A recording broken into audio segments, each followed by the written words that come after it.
Hello knowledge partners, आज हम discuss करेंगे एयर पर्जिंग ड्यूरिंग फिलिंग।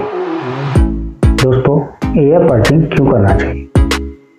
इसके पीछे एक साइंटिफिक लॉजिक है कि जब हम किसी प्रोडक्ट का एयर पर्जिंग नहीं करेंगे तो इनिशियली फिल वॉल्यूम और फिल वेट वो बराबर नहीं रहता है, क्योंकि उस प्रोडक्ट लाइन में एयर रहती है जो कि प्रॉपर प्रोडक्ट से फिल नहीं हो पाती है और एयर प्रोडक्ट इनिशियली फिल होता है। तो इन चीज़ों को अवॉइड करने के लिए हमको कोई भी बैच स्टार्ट करने से पहले एयर पर्जिंग करना चाहिए।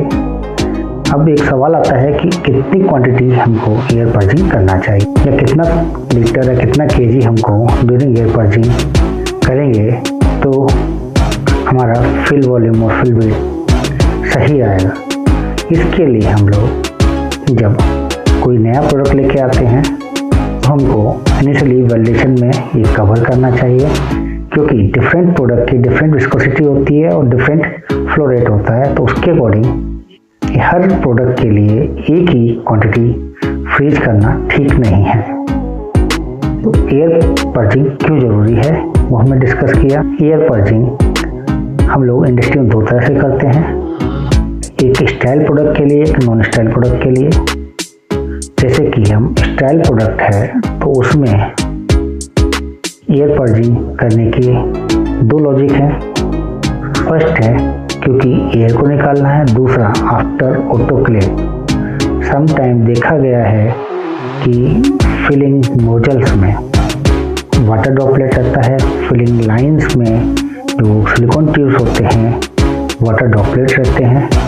इनिशियली हम लोग विदाउट एयर पर्जिंग हम फिलिंग करेंगे, उस केस में तो क्या होगा, हमारे इनिशियल तो फिल वॉल्यूम बराबर नहीं आएगा, और दूसरा जो इनिशियल वाइल भरी गई हैं तो उसमें एक प्रोडक्ट में वाटर ऐड हो जाएगा और उसका इनिशियली ऐसे यदि चेक करेंगे तो हमारा एच पर स्पेसिफिकेशन नहीं मिलेगा, और इनिशियली जो फिल किया वाइल और जो आफ्टर मिडिल और एंड में जो ऐसे है वो भी यूनिफॉर्म नहीं रहेगा। तो इन सब चीज़ों से बचने के लिए हम लोग क्या करते हैं, एयर पर्जिंग करते हैं।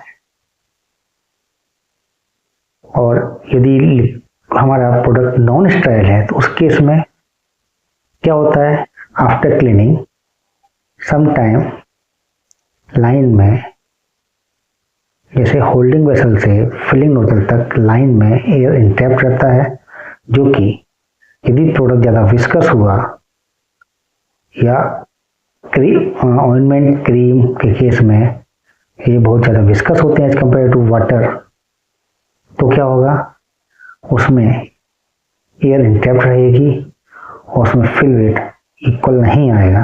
तो इसके लिए हम इनिशियली एयर पर्जिंग करना जरूरी होता है। एयर पर्जिंग दो तरह से होती है, एक होती है कंटेनर्स के थ्रू, जिस कंटेनर में हम फिलिंग कर रहे हैं उसी में हम लोग एक वैलिडेट क्वांटिटी, सपोज करो किसी प्रोडक्ट को एयर पर्जिंग करने के लिए 50 कंटेनर हमको डिस्कार्ड करने हैं इनिशियली, तो वो डिस्कार्ड करेंगे और उसको आफ्टर 50 कंटेनर हम लोग फिलिंग चालू करेंगे।